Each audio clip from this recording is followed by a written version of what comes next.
ನೋಡಿ ಬಂಧುಗಳೇ, ನಾನು ಈಗ ಕಣಿಗವೇಲ್ ಆರ್ ಎಫ್ ಆಫೀಸಲ್ಲಿ ಇದ್ದೀನಿ. ಇವತ್ತು ಗೌಳಿಗರ ಕ್ಯಾಂಪ್ನಿಂದ ಒಬ್ಬ ಅಮಾಯಕನಿಗೆ ಸಂಜೆ 5 ಗಂಟೆಗೆ ದನ ಹುಡ್ಕೊಂಡು ಹೋದವನಿಗೆ ಎತ್ತಾಕೊಂಡ್ ಬಂದ್ಬಿಟ್ಟು ಈ ತರ ಪೋಲಿ ಕೇಸ್ಗಳನ್ನ ಹಾಕಿ ಕಿರುಕುಳ ಕೊಡ್ತಾ ಇದ್ದಾರೆ. ನೋಡಿ, ಇವ್ನು ಕಡ್ದಿರೋಂತ ಇದು 6 ತಿಂಗಳ ಹಿಂದೆ ಕಡ್ದಿರೋಂತ ಈ ಬೂಟಗಳು ಸೌದೆಗಳನ್ನ ತಗೊಂಡ್ಬಂದ್ಬಿಟ್ಟು ಹಾಕಿ ಸ್ಯಾಂಡಲ್ ಅಂತ ಕೇಸ್ ಮಾಡಿ ಈ ತರ ಕಿರುಕುಳ ನೀಡ್ತಾ ಇದ್ದಾರೆ. ಇದಕ್ಕೆ ಜನಗಳು ಈ ತೀವ್ರವಾಗಿ ಈ ತರ ವ್ಯತಿರಿಕ್ತವಾಗಿ ಈ ತರ ಇದು ಅಧಿಕಾರಿಗಳಿಗೆ ನಾವು ಪಾಠ ಕಲಿಸೋಕಂತ ಕೆಲಸ ನಡೀತಾ ಇದೆ. ನೋಡಿ ಎಲ್ಲರೂ, ಈಗ ನಾನು ಆರ್ ಎಫ್ ಆಫೀಸಲ್ಲಿ ಇದ್ದೀನಿ. ಇವನು ದನ ಕಾಯಕ್ ಹೋದವನಿಗೆ, ದನ ಇಟ್ಟು ಓಡಿಸ್ಕೊಂಬರಕ್ ಹೋದವನಿಗೆ ಈ ತರ ಕೇಸ್ ಹಾಕಿ ಎಷ್ಟು ಜನಕ್ಕೆ ಈ ತರ ಮಾಡ್ತಾ ಇದ್ದಾರೆ.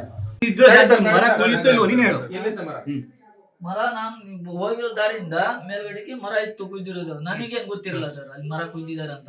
ಇವರು ಆಮೇಲೆ ಲಾಸ್ಟಿಗೆ ನನಗೆ ಕರ್ಕೊಂಡು ಹೋಗಿ ಅಲ್ಲಿ ಆ ಮರ ಕಡ್ದು ತಗೊಂಡಿದ್ದೆ. ಯಾರು ಕಡ್ದಿದ್ದು?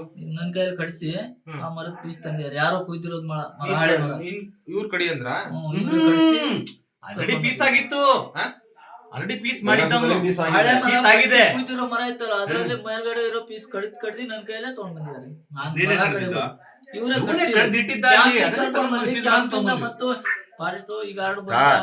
ಈಗ ನಾನ್ ಕಳ್ಳ, ನೀವು ರೋಡಲ್ಲಿ ಇರ್ತೀರಾ, ನಾನ್ ರೋಡಲ್ಲಿ ನಿಮ್ಮನ್ನ ಮಾತಾಡಿಸ್ತೀನಿ. ಕಳ್ಳ ಹಿಡಿಬೇಕು, ಇವಾಗ ಅಮಾಯಕ, ಇವಾಗ ನಿಮ್ಮನ್ನ ಇಟ್ಕೊಂಡ್ರೆ ನ್ಯಾಯ ಏನದು? ಅಲ್ಲ ಸರ್, ಹೆಂಗ ಅವ್ನ ಕೈಲಿ ಮಚ್ಕೊಡಿ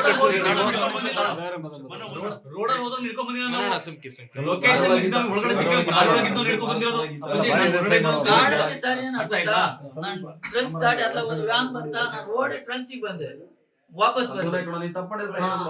ಹಸ ಹುಡ್ಕಕ್ ಹೋಗಿರೋದು ವಾಪಸ್ ಬಂದೆ.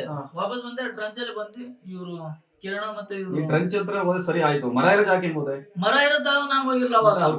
ಆಮೇಲೆ ಕರ್ಕೊಂಡು ಹೋಗಿರೋದು ಕ್ಯಾಂಪಿಗೆ ಕರ್ಕೊಂಡು ಬಂದು, ಆಮೇಲೆ ಗಾರ್ಡು ಬಂದು ಮತ್ತೆ ಆಮೇಲೆ ನನಗೆ ಕರ್ಕೊಂಡು ಹೋಗಿರು ಕ್ಯಾಂಪಿಂದ.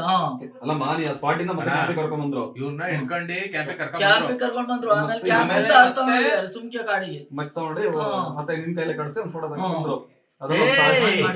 ಮತ್ತೆ ಕಡ್ಸಿ ಅಲ್ಲಪ್ಪ, ಕಡ್ದಿರೋ ಮರನ ತಗೊಂಡ್ಬಂದ್ವಿ. ಕಡ್ದಿರೋ ಮರನ ಕಡ್ದಿರೋ ಮರನ ಕಡ್ದಿದ್ರು, ಅವನೇ ಕಡ್ದಿರೋ ಮರನೇ. ನಾನ್ ಕಡ್ದಿರೋದಲ್ಲ ಸರ್.